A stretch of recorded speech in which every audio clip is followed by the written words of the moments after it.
Hey, Fox here. Today I have gameplay of 93 Randy Moss and dual legend Mr. Michael Strahan. All right, we're taking a look at the lineup here on offense first.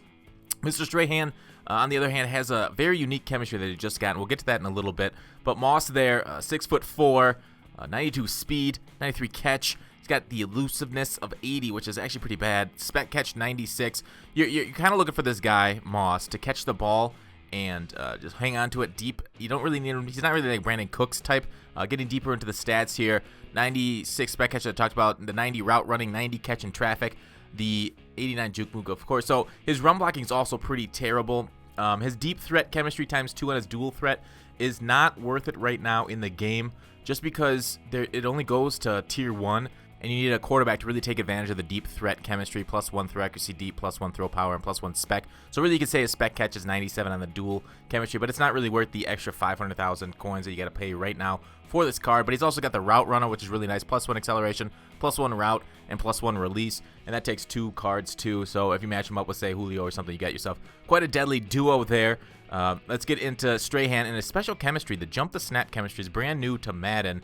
Basically, you'll always get a great jump off the line, so he'll be able to get you good pressure off the edge if you user him only, so it doesn't work if you CPU control him. So we're gonna have some gameplay of Moss that he's gonna be targeted, and then Strahan, I'll be using the D line, something new for me, so I apologize if I'm not the greatest, but otherwise, if you don't use the D line, this Strahan isn't worth it. His stats are generally worse than Youngblood's, but again, he is. You'll see evidence here. You'll see in a second just how good he is. So right now we start off on defense. So this first play of the game, this is pretty glitchy here. Watch this. Boom, right through the thing. I tackle the quarterback before he can hand off the ball on a run play. So my opponent here does not, I don't think he goes back under center much the rest of the game. And that's the thing is, if you're using the D-line, and this is a general online thing, if you're using the D-line, your opponent could just ignore you or throw the ball away from you. So he throws left, he can run the ball left, he could do things left if you're using right. Generally, I mean, in online play, it's always good to avoid the opponent's user, and even if their user is a D lineman, you want to kind of stay away from it. There, we're able to get a turnover. So first play of the game, we're going to take a look left to Moss on the deep streak. It's against cover, looks like he's double teamed against cover 2 with a soft squat, and he goes up but is unable to come down with the ball. I mean, he's going against Blount, and I think he's going against the best secondary possible at the moment outside of most feared players. But here he is up the seam, splits the cover 2, and Moss for the touchdown. Nice work. Do a little dance at the end zone, point to the skies, and let's watch that in a little bit of a I don't know, cinematic angle. There he is, boom, crossing the dotted line, and you feel shame. You feel mighty shame, Mr. Bears. So now we get Strahan off the edge again. It's too bad we couldn't go like New York Giants uniforms on defense, Minnesota on offense, but we decided to go with Moss's uniforms just because this is the first time he's been on Madden since Madden 25. There, it's, kind of going quick passes to the flat, something that is, pretty effective in football and in Madden in general. There we get the little sack fumble from Strahan, but his offensive lineman is able to pick it up before we're able to recover. There's the quick edge pressure. Here's the cinematic angle. Get off the edge, shed the block, get the swim move, and hit the quarterback. So talking about swim moves, we could talk through his traits a little bit. The funny thing is, this Strahan on Mudhead says he doesn't have D-line spin move. And here we go to Moss again up the center, but he takes a big hit, and he actually ends up getting picked off. So we're back onto defense here. Strahan, high motor, yes. Big hitter, no. Penalty, normal. Swim move, yes. Bull rush, yes. Strips ball, yes. The thing is, you're going to see a lot of spin moves here. So I don't know if Mudhead or these traits are exactly accurate. There's a spin move from Strahan. Do you see that? So the fact that it says D-line spin move, no. I don't know what that has to do with the animation triggers, but there's a swim move. That was fast. Maybe he'll do a better swim move, more effective swim move. But yeah, see, he always gets green off the snap, generally, unless I'm there to screw it up. But I am not a great D-line user, as I said before. There, he's getting off the snap again, and the opponent just kind of goes to the sidelines there. Mr. General Soreness, SaharaJoe. Anyways, we're on the 3-man rush, and the funny thing about Madden is like the 3-man rush, it feels almost as good as the 4-man rush. But this Strahan, you see that kind of like he got the green off the thing, and then I didn't time it right with the move forward. So still, you got to be a good user in the D-line. Something you got to practice a little bit to really take advantage of this guy. I think he's going to be best for like solos. If you grind solos quite a bit, I think this Strahan will be amazing because using, oh, nice pick. It was a little thrown behind Moss. That's how he got the pick. It was a bad throw by the quarterback there. Anyways, so yeah, if you use the D-line during solos, this Strahan's a must get, a game changer. If you use the D-line and head-to-head and you got some sort of scheme built around it, he's pretty darn good too. But otherwise, that was a funny little fall forward or jump forward from Mr. Cooks for the fumble. So we pick it up. Mr. Singletary gets it. They're going to take another deep shot going against cover 2. Deep shots against cover 2 aren't amazing unless you get position on it, and Moss didn't get position, so he got a pick against us. Anyways, moving back to Strahan, there he's off the edge, and he's running away from me. Like, yeah, you know, a good opponent's going to run away from you usually, like I said before. Let's get on to Randy Moss, though. His traits specifically, clutch, yes. Fights for extra yards, no. Makes rat catches, yes. Drops open passes, no. High motor, no. Covers ball always. Makes aggressive catches, yes. Of course he makes aggressive catches. Makes possession catches, yes. Makes sideline catches, yes. Penalty, normal. So this Moss, I expect us to see, you know, an ultimate legend Moss. We'll probably get maybe a master set Moss near the end of the year, kind of like how we got master sets last past year. You know, cover vote Gronk.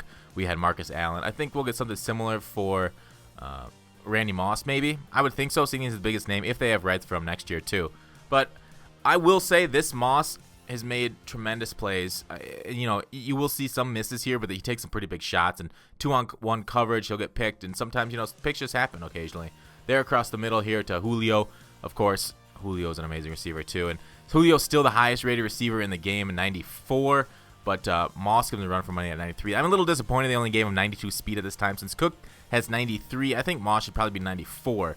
But that might just be a little too overpowered. And having a 92 speed on the field, I mean, streaks for days. Like, if they try to press coverage, like, here he is, Moss. It kind of looks like he got in the end zone there.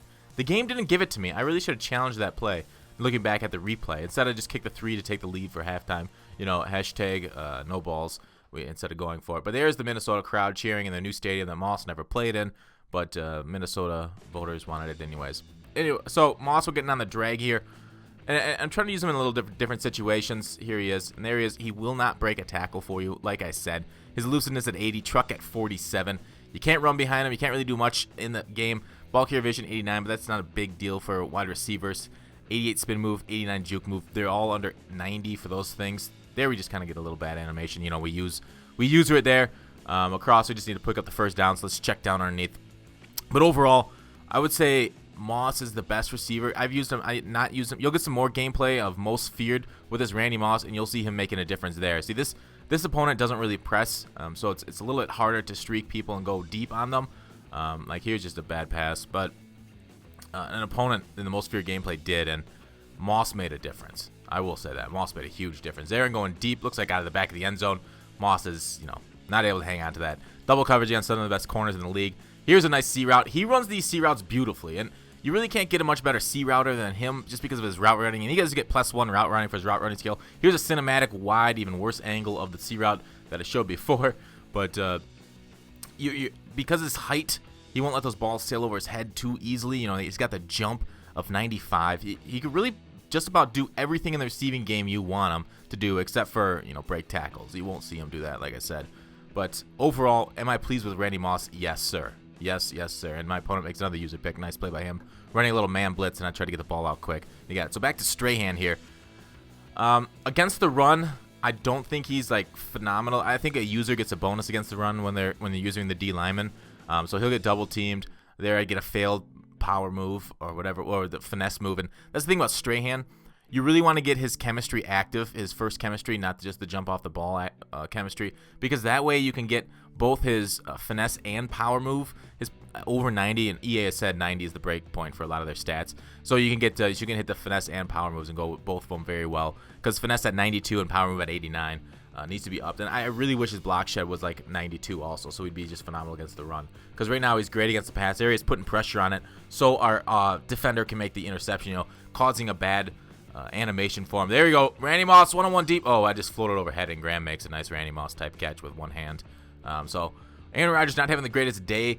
1st and 10 here. We're throwing some C routes. He's bringing some hard man blitzes. He's going against Mel Blount, and oh my God, he just ate his lunch. Do you see the way Randy Moss cut that route off? And Blount was like, oh, we going right? No, we're going left. So Blount might need to check his ankles there. But overall, nice little route run by Moss. But now, do I think these guys are worth the coins that you got to put out for them? All right, let's first get on to Moss. He's going for about 880K on the auction house right now. And his dual chemistry is going for about 500K more than that. Now, he's the best pure receiver in the game. He's kind of the class like Julio. He's not going to be a great run blocker for you. You kind of want to sub him out if you're going to run the ball. But otherwise, like the deep threat, what he can do for you and stretch the field vertically, he's almost unparalleled right now in the game. Julio has got less height, speed, acceleration, spec catch, and that spec catch does make a difference. Last year, 96 was a, break point in Madden 16, and I don't know if it is in 17. There hasn't been much testing done on it, but I would say Moss is worth probably, I don't know, similar to probably just slightly above what the 94 Julio is going for, and that 94 Julio is going for about 700K. So if I say Moss probably plays like a 700K receiver at the moment, just how much of a difference maker he can be once guys get unenraged. Basically his speed. Dong. Now watch this clock keep running. 204, 203. I just threw it off the upright, and the clock keeps running down to 2 minutes in the fourth quarter. Kind of strange, huh? Anyways, so yeah, if you want to make the clock run, hit that upright. There it is, Moss running the C route again, deadly on those. And so he will change your offense for the better if you can afford him. Maybe wait till next weekend or the weekend after. We might get road to the playoffs soon, which could sink his price quite significantly. Every weekend we get new legends, and legend prices in general get, oh my god. He didn't even get touched by the offensive line there. He just ran right around him, Mr. Strahan did. So overall, Randy Moss, if you got the coins, definitely get him. I would not get the dual chemistry right now. I don't think his price goes up from 1.3 million where he's at. His price could actually sink on Sunday. The second day always of the 48 hours, the prices are always lower.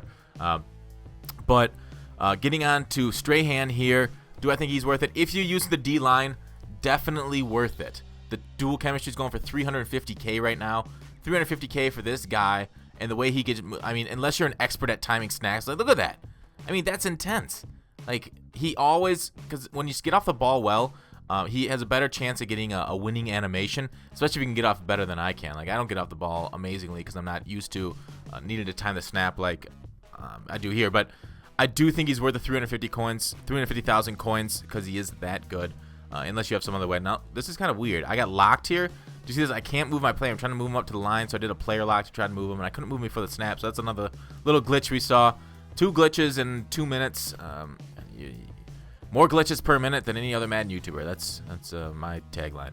No, it's not. Anyways, so yeah, Strahan is something you get, but if you do not user the D-line, then no. Do not get Strahan. He is a waste of coins if you do not use it. Maybe if you use it once in a while, he'd be worth it. There's spec catch, but just, you know, taking a rib shot there. Was that from Sherman? So we're going to test it at the end of the game here for Moss once more. Going deep, one-on-one, throwing against Blount. Blount gets good position on him, kind of works him out of bounds like a good cornerback would. So that is it. Thanks for watching. Call to action. I will see you tomorrow.